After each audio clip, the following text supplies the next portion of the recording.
नमस्कार दोस्तों, मैं हूं अंजलि और आपका स्वागत है एनीमे एक्सप्लेन्ड इन हिंदी पर। दोस्तों, मैंने एक नया इंस्टाग्राम पेज ओपन किया है, please check it out. Episode की स्टार्टिंग में हम रियो को देखते हैं, जो काजकी की रिपोर्ट्स बना रहा होता है और रियो ने लिखा होता है कि काजकी ने 4th अटेम्प्ट में री एग्जाम्स को क्लियर कर लिया होता है। जैसा कि मैंने ऊपर लिखा है, री लाइफ बड़ी मुश्किलों से भरा होता है, लेकिन काजाकी हर बार अपनी समस्याओं को पीछे छोड़ते हुए आगे बढ़ने की कोशिश करता है।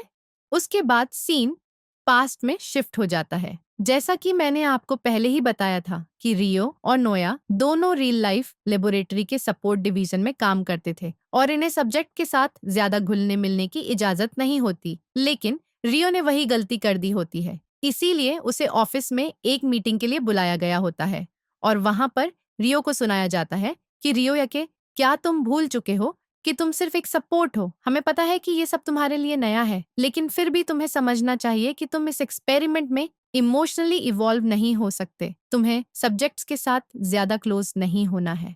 उम्मीद है कि तुम आगे से ऐसी कोई गलती ना करो।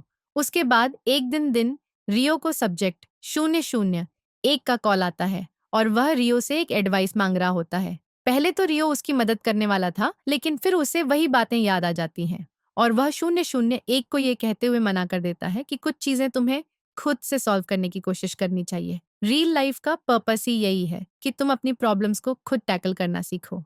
अगर मैं हर बार तुम्हारी मदद करने लगा तो रियल लाइफ का कोई मतलब नहीं रह जाता। और वो कॉल कट करके रिपोर्ट्स लिखने लग जाता है और उसी वक्त उसे एक मेल आता है कि टेस्ट सब्जेक्ट 22 को चुन लिया गया है। उसके बाद रियो सब्जेक्ट नंबर 22 को देखने जाता है और हम सबको पता ही है कि 22 काजकी है। रियो उसी स्टेशन के पास वाले कन्वीनियंस स्टोर के पास जाता है जिसका जिक्र नोया ने भी किया होता है और काज की नाइट शिफ्ट में यहीं पर काम कर रहा होता है। रियो स्टोर के अंदर जाता है और काजकी को देखते हुए कहता है, काजाकी अर्थात 27 साल का एक सोशेबल एंड हेल्पफुल इंसान, लेकिन इसके पास कोई भी परमानेंट जॉब नहीं है। सब्जेक्ट नंबर 002 के लिए एक प्राइम कैंडिडेट ऑफ सीरियस है और थोड़ा सा उदास भी। उसके बाद वह कुछ सामान लेता है और काईजाकी को पेमेंट करने के बाद जाने लगता है, लेकिन वह अपना पर्स वहीं छोड़ देता है। काईजाकी को टेस्ट करने के लिए रियो स्टोर से बाहर आता ही है कि उसे काज की आवाज देता है। उसकी आवाज सुनकर रियो स्माइल करता है, जैसे कि उसे पहले से ही पता हो कि काजाकी उसे पर्स वापस करने के लिए आने ही वाला है। काजकी उसे पर्स वापस देकर चला जाता है और रियो को लल्ला रहा होता है कि उसने पर्स ऐसी जगह रखा था जहां उसे आसानी से नहीं देखा जा सकता। लेकिन काय जाके कि यही तो खासियत है कि वह अपने आसपास के लोगों को ऑब्जर्व करता है। आपको याद होगा कि काईजाकी ने फर्स्ट एपिसोड में ही अपने बेंचमेट्स को याद रखने के लिए उन्हें यूनिक नेम भी दिए थे और रियो काजाकी को 001 से कंपेयर करते हुए बोल रहा होता है कि काजाकी काफी ज्यादा डिफरेंट है। और उसी वक्त नोया भी वहां आ जाती है। नोया रियो से पूछती है कि आप यहाँ क्या कर रहे हो, और ये पता लगने पर कि रियो काजाकी को देखने आया था। नोया कहने लगती है, लेकिन आप क्यों? उसका सपोर्ट तो मुझे बनना है। क्या आप उसे मुझसे छीनने की कोशिश कर रहे हो? रियो कहता है, यह सुनकर दुख हुआ, लेकिन मुझे ऊपर से ऑर्डर्स मिले थे। नोया कहती है, अच्छा, यह बात थी तो ठीक है। तो आपने कजाकी के बारे में क्या सोचा? एक अच्छा इंसान लगता है ना? क्या हम उसे सीधे 3rd ईयर में भेजेंगे? रियो इन सभी क्वेश्चंस का बस एक जवाब देता है, हाँ। फिर दोनों वापस जाने लगते हैं और उनोया सब्जेक्ट 001 के बारे में पूछती है कि एक्सपेरिमेंट उसके साथ कैसा चल रहा है। रियो कहता है, मुझे जैसा कहा गया मैं वैसा काम कर रहा हूँ, लेकिन ह्यूमन बीइंग्स को कौन समझ पाया है, किसे पता आगे क्या होगा। फिर नेक्स्ट डे रियो को फिर से ऑफिस में बुलाया गया होता है और उसका बॉस उसे सुना रहा होता है कि ऐसा कैसे हो सकता है, वो हमारे इस नए ब्रांच का पहला ही टेस्ट सब्जेक्ट था। अब मैं बाकी के ब्रांच वालों को अपना मुंह कैसे दिखाऊंगा। एक पूरा साल बीत गया और सब्जेक्ट में कोई भी चेंजेस नहीं आए। क्या तुमने सब्जेक्ट को सपोर्ट नहीं किया था? अब इनका एक्सपेरिमेंट 001 के साथ फेल हो चुका होता है और इसका दोष भी रियो को ही दिया जा रहा होता है कि उसने सब्जेक्ट से कुछ ज्यादा ही दूरियां बना ली थी। अब रियो भी परेशान होता है कि वो करे तो करें क्या करे। सब्जेक्ट से ज्यादा क्लोज हो जाओ तो इन्हें प्रॉब्लम, और अगर इनकी बात मानकर थोड़ा सा दूर हो जाओ तो भी इन्हें प्रॉब्लम। अब करें तो करें क्या? ये वाला एक्सपेरिमेंट फेल हो गया होता है, इसीलिए री लाइफ की तरफ से एक को कोई भी जॉब नहीं मिलता और इसीलिए रियो 001 से माफी मांग रहा होता है फिर रियो दुखी मन से अपने घर वापस जा रहा होता है और रास्ते में उसे नोया मिल जाती है। रियो अभी भी दुखी होता है और वह इस दुखी मन से बोल रहा होता है कि मुझे क्या करना चाहिए था। पहले उन्होंने कहा कि मैं कुछ ज्यादा ही इवॉल्व हूँ, इसीलिए मैं थोड़ा सा पीछे हटा तो उन्होंने कहा कि मैं कुछ ज्यादा ही दूर हो गया। कहीं ना कहीं नोया रियो के हालात को समझ रही थी, इसीलिए वह अपनी फीलिंगलेस कर लिया गया है और उसके सपोर्ट के तौर पर आपको ही सिलेक्ट किया गया है। ही सिलेक्ट अकॉर्डिंग टू मी नोया सिर्फ यह बताने तो नहीं आई होती। कजाकी का सपोर्ट नोया को बनना था और शायद वो इसी के बारे में रियो से बात करने आई थी, लेकिन रियो की हालत को देखकर वो बात नहीं कह पाती है। इसके बाद रियो का की पर नजर रखने लगता है और एक सही वक्त का इंतजार करने लगता है उससे बात करने के लिए। उसके बाद हमें उसी बार वाले दिन का सीन दिखाया जाता है जिसमें कजाकी ने कुछ ज्यादा ही पी लिया था और रियो उस वक्त भी इसी बार में था और कजाकी पर नजर रखे हुए था। फिर रियो बाहर खड़े होकर कायस्की का इंतजार कर रहा था और यह सोच रहा था कि नोया पक्का मुझसे नाराज है। वो सच में काजाकी का सपोर्ट बनना चाहती थी, लेकिन अब मुझे काजाकी का सपोर्ट चुन लिया गया होता है और मैं पीछे नहीं हट सकता क्योंकि यह मेरा जॉब है और मुझे यह करना ही होगा। रियो इतना सोच ही रहा था कि उसे काजाकी के चिल्लाने की आवाज आती है और यह वही सीन होता है जब काजाकी की मोहम ने उसे और पैसे देने से मना कर दिया होता है और वो अपनी लाइफ को कोस रहा होता है और रियो को यही सही वक्त लगता है और वो जाकर काजाकी से बात करता है। अब इसके आगे क्या हुआ था वो आपको पता ही होगा, फिर भी मैं शॉर्ट में समझा देता हूँ। तो यहाँ पर काजाकी नशे में था और उसके पास कोई ढंग की जॉब नहीं थी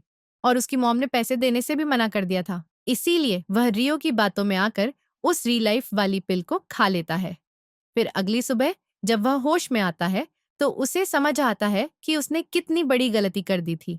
फिर रियो उसके घर आता है और उसे सारी बातें डिटेल में समझाता है और काजा कि बस एक अच्छे जॉब की उम्मीद में इस री लाइफ के लिए तैयार हो जाता है। उसके बाद रियो उसी रात नोया के घर भी जाता है और वह उसके घर स्कूल यूनिफॉर्म और टेक्स्ट बुक्स लेकर गया होता है क्योंकि नोया भी तो किसी की सपोर्ट है तो उसे भी स्कूल जाना होगा और नोया दोबारा स्कूल जाने के लिए बहुत खुश होती है। फिर नोया काजाकी के बारे में पूछती है और रियो बताता है कि उसने कॉन्ट्रैक्ट साइन कर दिया है, लेकिन रियो शून्य एक के साथ एक्सपेरिमेंट फेल होने की वजह से काफी हताश होता है। इसीलिए उसे लग रहा होता है कि काजाकी के साथ भी कुछ गड़बड़ ना हो जाए क्योंकि काजाकी भी अब कुछ ज्यादा ही परेशान रहता था और वह अपनी लाइफ से भी खुश नहीं था और उसने सोशल स्किल्स में भी अपने कॉन्फिडेंस को खो दिया होता है। लेकिन इन बातों से नोया हताश नहीं होती और वह कहती है कि रियल लाइफ का तो पर्पस ही यही है ना, काजा की जैसे लोगों को वापस से उनके जीवन में लौट आना और उन्हें जीवन की वैल्यू करना सिखाना, और इसीलिए काजा की इस रियल लाइफ के लिए परफेक्ट है। और नोया की बातों से रियो भी थोड़ा सा मोटिवेट होता है और यह सीन यहीं पे कट हो जाता है। फिर हमें एक दूसरे दिन का सीन दिखाया जाता है जहां कजाकी का कॉल आता है और वह रियो से फिर से 27 साल का होने के लिए एक मेडिसिन मांग रहा होता है। पहले तो रियो को लगता है कि काजाबोकी इस री लाइफ को छोड़ने वाला है, लेकिन उसे बाद में पता चलता है कि कायस के अपने दोस्तों को फोन करके बता सकता है कि 1 साल तक वह गायब रहेगा।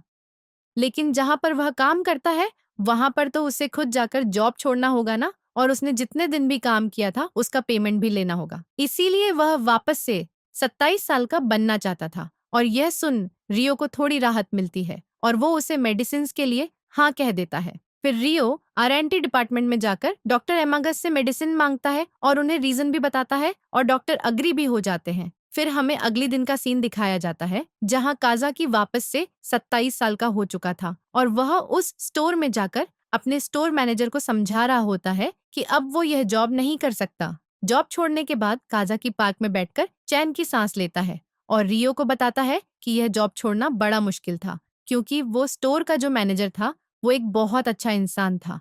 उसने काजाकी की काफी मदद की होती है, इसीलिए उसे वो जॉब छोड़ने से थोड़ा सा बुरा लग रहा होता है। लेकिन अब उसने ऐसा कर दिया होता है, इसीलिए वो फिर से स्कूल जाने के लिए तैयार हो जाता है और वो उस पिल को उसी वक्त ले लेता है। और उसे ऐसा करते देख रियो कहता है, you are Gango, about this क्या हुआ? गंगो का मीनिंग नहीं पता? अरे मैं हूं ना। गंगो का मतलब होता है dedicated, eager, energetic, enthusiast, excited, passionate. अरे कहना क्या चाहते हो? और अगर आसान भाषा में कहूं तो उत्साहित। और अगर मैं चाहता तो और एक्सप्लेनर की तरह इस वर्ड को भी हिंदी में एक्सप्लेन करके यहीं पे खत्म कर देता, लेकिन हमारा चैनल बाकी एक्सप्लेनर से थोड़ा सा अलग और यूनिक है और मैं शर्त लगाता हूँ कि आपने आज से पहले गम इस वर्ड के बारे में सुना भी नहीं होगा। तो इतना टाइम वेस्ट करने का पर्पस यही था कि आप कुछ नया जानो और जानते रहो। नेक्स्ट टाइम से भी मैं ऐसे ही एपिसोड में आए हुए यूनिक इंग्लिश वर्ड्स को यूनिक तरीके से एक्सप्लेन करूंगा। तो चलो कहानी में आगे बढ़ते हैं। रियू की बात सुनकर काज़ाकी कहता है, मुझे उत्साहित होना भी चाहिए क्योंकि मैंने अपना जॉब जो छोड़ दिया है और मेरे पास दूसरा कोई ऑप्शन भी नहीं है। फिर रियो उसे बताता है कि उस पिल को लेने के बाद तुम्हें थोड़ा सा नींद आ सकता है, तो इस बात का ध्यान रखना। और हाँ, मैं एक एडवाइस दूंगा कि आज तुम ड्राइव मत करना। इस पे काइज़ाकी कहता है, मेरे पास ड्राइव करने के लिए गाड़ी नहीं है। भाई मैं कैसे ड्राइव करूंगा? और ये बात तुम्हें मुझे पहले बताना चाहिए था ना। एंड देन रियो कहता है कि मैंने जो तुम्हें डॉक्यूमेंट दिए थे तुम्हें उसे पढ़ना चाहिए था। और बस दोनों लड़ने झगड़ने लगते हैं और सीन फिर से प्रेजेंट में आ जाता है और रियो पुरानी बातों को याद करके काफी ज्यादा खुश होता है। काफी वो अपने बात को पूरा करते हुए अपने रिपोर्ट्स में आगे लिखता है और हर बार काज़ाकी अपनी समस्याओं को पीछे छोड़कर आगे बढ़ने की कोशिश करता है और अपने इसी स्वभाव की वजह से काज़ाकी अपने हालातों को ठीक कर रहा है। और बस इसी के साथ एपिसोड 7 भी यहीं पर खत्म हो जाता है। डोरेमोन शिनशन कित्रेसु पमन बनन टॉम एंड जरी, या फिर रोगी डटन जम्स लक टेराक्रस द कावली डॉग, या फिर अपना अमेरिकन ड्रैगन शायद टीन टाइटंस, या फिर ड्रैगन बॉल, पावर रेंजर्स, या फिर यकंडो, और भी ना जाने कितने सारे शोज आपने अपने बचपन में देखे होंगे। लेकिन क्या कभी सोचा है कि इन शोज को किसने बनाया, कब बनाया, या फिर ये फॉरेन कंट्री से यहाँ इंडिया में कब आ गए? एंड इनकी हिंदी डबिंग के पीछे कौन कौन से आर्टिस्ट हैं? और सबसे ज्यादा सोचने वाली बात कि यार इनमें से ज्यादातर शोज इंडिया में बंद क्यों हो गए? ऐसे ही आपके सभी सवालों के जवाब मिलेंगे इंडिया के नंबर 1 एनिमेशन डॉक्यूमेंट्री यूट्यूब्स पर। So go to the channel now and watch only amazing videos which brings back your childhood memories. Don't forget to subscribe.